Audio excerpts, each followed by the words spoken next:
Hello, my wonderful friend. Thank you so much for tuning in with me to seek balance for your baby and for yourself. I know it's so hard how you must be feeling right now. You probably are going through nausea and you're probably not eating a lot, feeling very tired, and you don't have a lot of patience. And trust me, I am right there with you. So for that reason, I decided to make a few videos to help pregnant women and to help myself as well to stay grounded, to find peace, to find balance. And this is the first video of this playlist. So one of the biggest themes during our pregnancy is that we feel tired. We don't have enough energy. We are going through all these hormonal changes and we can't eat as much, or we can't eat the things that we like. We probably have some cravings of things, like I crave some of my food from my country, from Venezuela, where I'm from. But sometimes if somebody's cooking it or I'm trying to cook it, the smell of it, it just really triggers me to vomit. So it's a little bit overwhelming and frustrating to go through this type of pregnancy. So first of all, take a deep breath. But a deep breath that is not going just in your chest, but to your tummy, to your belly, where your baby is. It's not easy to do it at first if you have never done it before, but it takes a little bit of practice. I'm still also learning how to breathe into my diaphragm,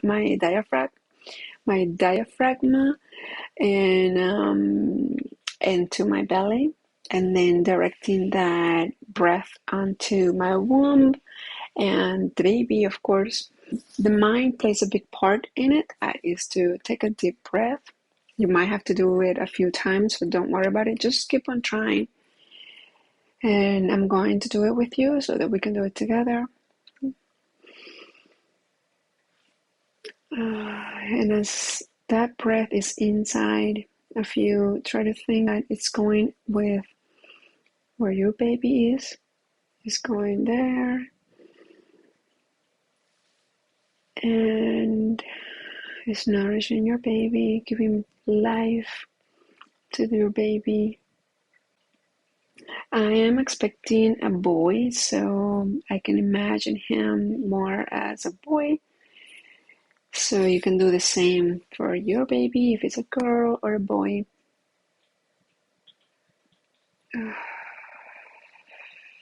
And release it. And sometimes we forget how beautiful it is to create new lives.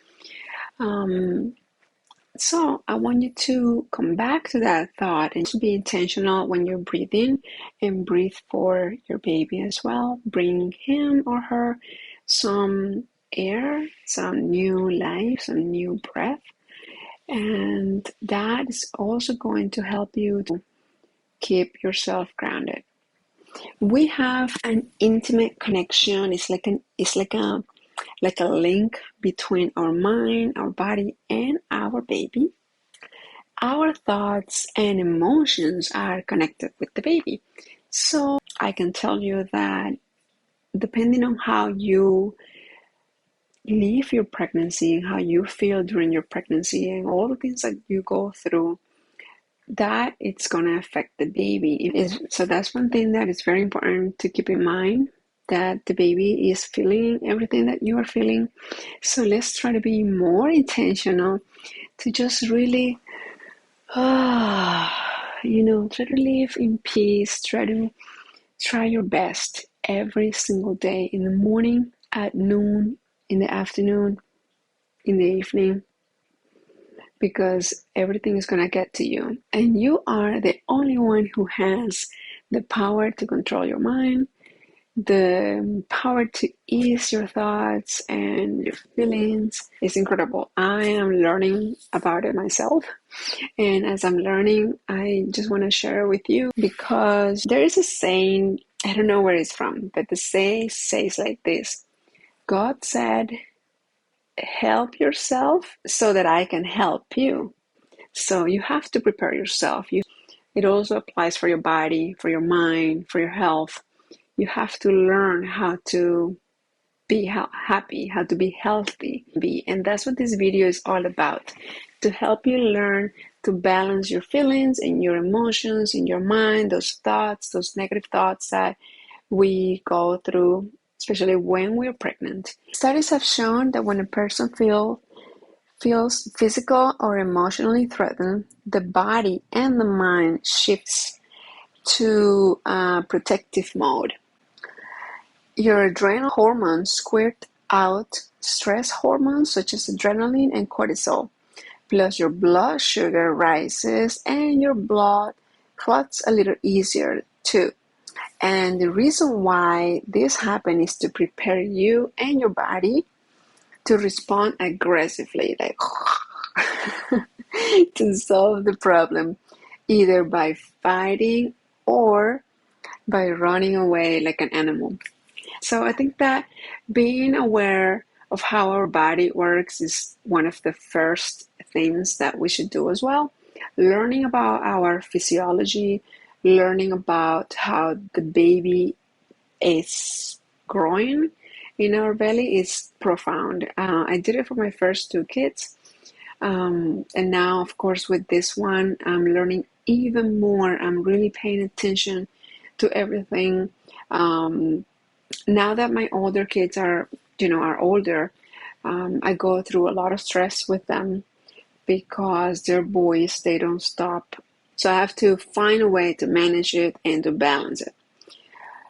My husband's way to manage my stress is sending me to my room. He says, go to sleep, go and take a nap. You're tired, mommy's tired, mommy needs a break. And it's so true. It's so true, and I'm blessed that I have him to take over, and I have my mom as well to take over when I'm not feeling great, because I feel like I have less patience. Take a beautiful bath. Maybe you can bring flowers from somewhere. Maybe put some beautiful music that you love. Eat something, maybe like some fruits or something that is not going to make you nauseous, but something that is very light and it's just going to give you, this sweetness in your mouth. And then when you're doing that, also take some time for maybe if you need to shave, maybe if you need to scrub your face, take care of your body, take care of yourself, maybe comb your hair, very gentle for some time. Maybe if you don't want to do it in the bath, or, you can also do it in your room. Sometimes I do that. I would just sit here on my bed and just brush my hair. When I was younger, I remember I learned somewhere, I think I read it in probably like in a Cosmo magazine or something, to brush your hair 100 times. So I would literally count 1, 2, 3, 4, and then I would do it on this other side because I have a lot of hair. On this other side, I would go and do it like 1, 2, 3, 4 until like I was 100. So I think that is also a great way for you to, take some time for yourself to prevent those negative emotions. You take some time to take care of your legs. Sometimes I am somebody who forgets all the time to shave and put lotion. Oh my God, I never put lotion on my legs. So now, as a way to keep myself balanced and keep myself happy during my pregnancy, I'm trying to be more intentional about it and apply some lotion. I have a lotion that is like a cucumber or something like that, and when I put it on, it just smells so fresh. I also have the diffuser, if you can see it back there. I just recently got that, and it used to be super beautiful, but my son broke the ceramic part that was on top. It was just so cute, but now it just looks like that.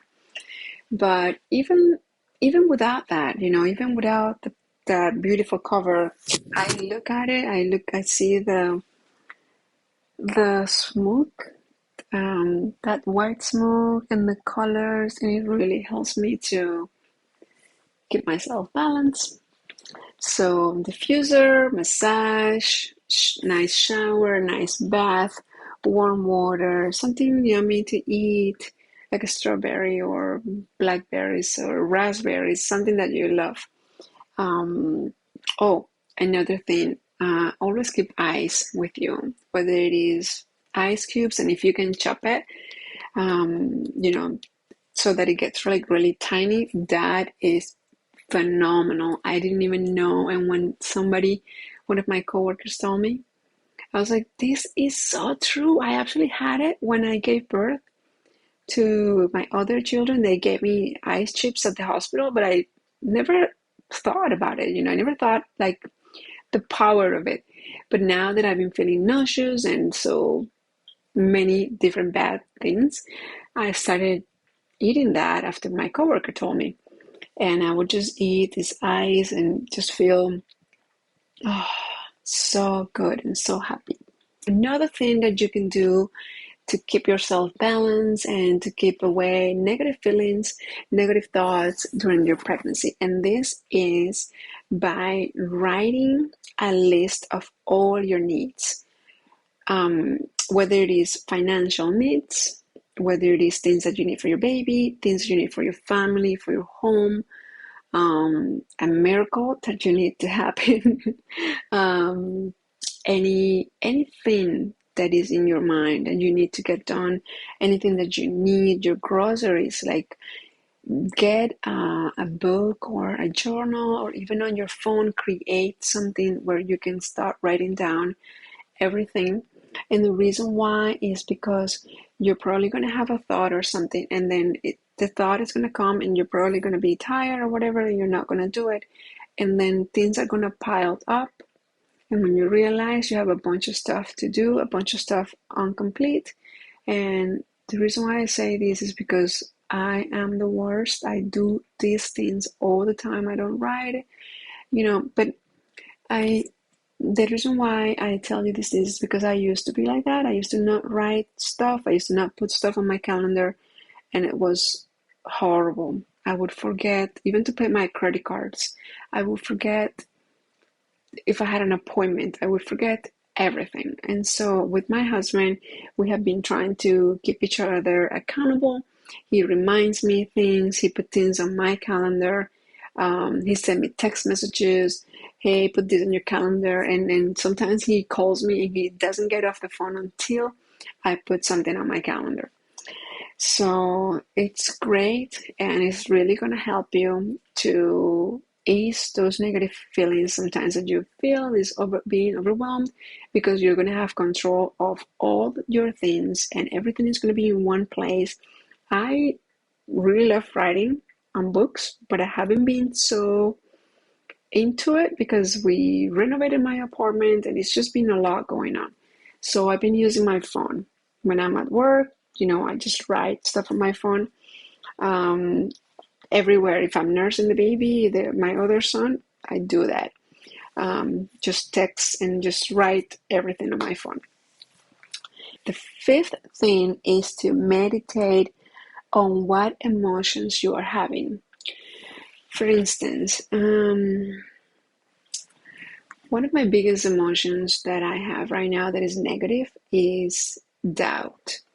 I doubt myself a lot, and if I am doing a good job with my other two children. The reason why I like to meditate on that particular issue is because I don't want my children to grow up feeling the way some people feel, the way I feel, because of the way we were raised.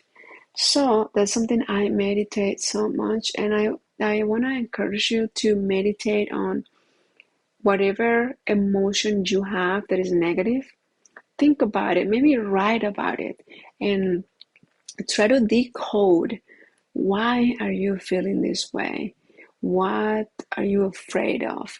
What is that thing that you might need to do in order for it not to